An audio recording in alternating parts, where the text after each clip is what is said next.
अनुग्रहित दिन के लिए प्रभु को धन्यवाद देते हैं और सारी महिमा प्रभु को देते हुए आप सभी का वचन की इस सेवा में स्वागत करते हैं।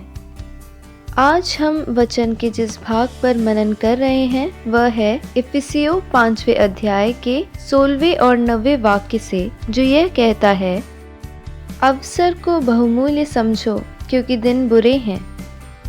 9वां वाक्य, क्योंकि ज्योति का फल सब प्रकार की भलाई और धार्मिकता और सत्य है।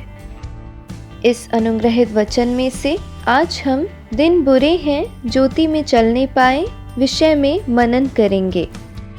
इस बुरे समय में जहां बुराई का अंधकार दिन प्रतिदिन संसार में बढ़ रहा है, वही हम ज्योतिर्मय प्रभु यीशु को प्रसन्न करते हुए प्रभु के ज्योति में चलने पाए। ज्योति के फल के बारे में वचन हमें सिखाता है। पहला भलाई, दूसरा धार्मिकता और तीसरा सत्य।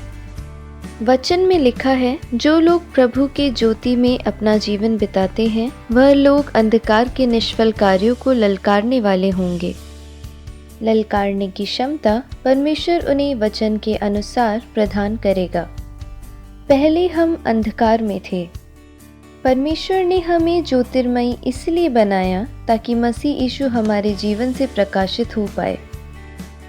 अंधकार से प्रकाश की ओर का एक परिवर्तन हमें होना है तो हम में खोजने की आत्मा अथवा सर्चिंग स्पिरिट का होना आवश्यक है। परमेश्वर की प्रसन्नता क्या है, इसका खोज कर समझने वाले बनने पाए। यह खोज हमें ज्योति के फल रूपी भलाई, धार्मिकता और सत्य की ओर ले जाएगी।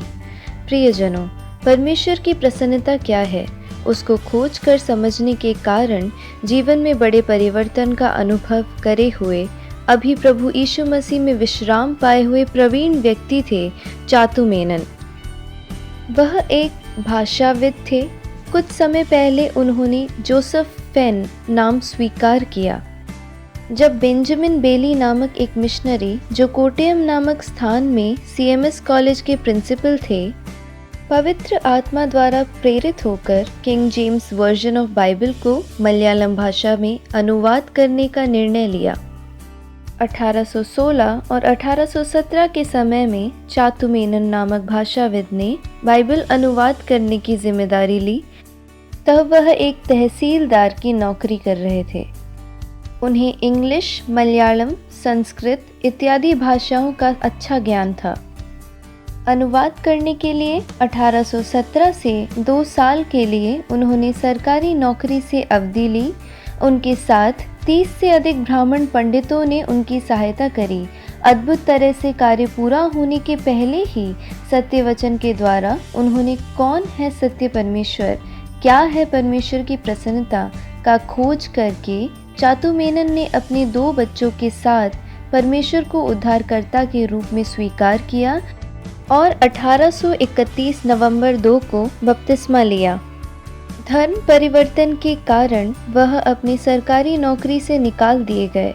फिर भी परमेश्वर की प्रसन्नता का बोध पाए हुए चातु मेनन ने हर एक प्रतिकूल अवस्था को सहन करके कितना भी मूल्य देकर परमेश्वर के नाम के लिए उपयोगी बन गए।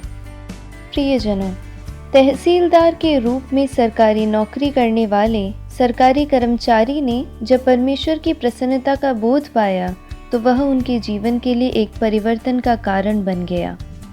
उनके जीवन से अंधकार मिट गया और परमेश्वर की ज्योति के द्वारा अनंत जीवन की ओर वह बढ़ने पाए। बाइबल अनुवाद की जिम्मेदारी पूरी करने की तीक्ष्णता में भी सत्य परमेश्वर की खोज को जारी रखा, जिस खोज ने उन्हें और उनके 2 बच्चों को रूपांतरता दी।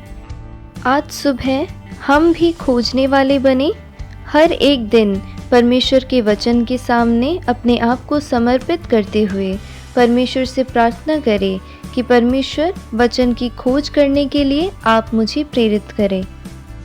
इस बुरे समय में भी परमेश्वर की प्रसन्नता क्या है, इसकी खोज करने पाए और उसको समझकर कितना भी मूल्य देकर अपने जीवन से पूरा करने पाए। इन वचनों के द्वारा परमेश्वर आपको बहुतायत से आशीष दे और सुरक्षित रखे। प्रभु की स्तुति हो। जय मसीह की।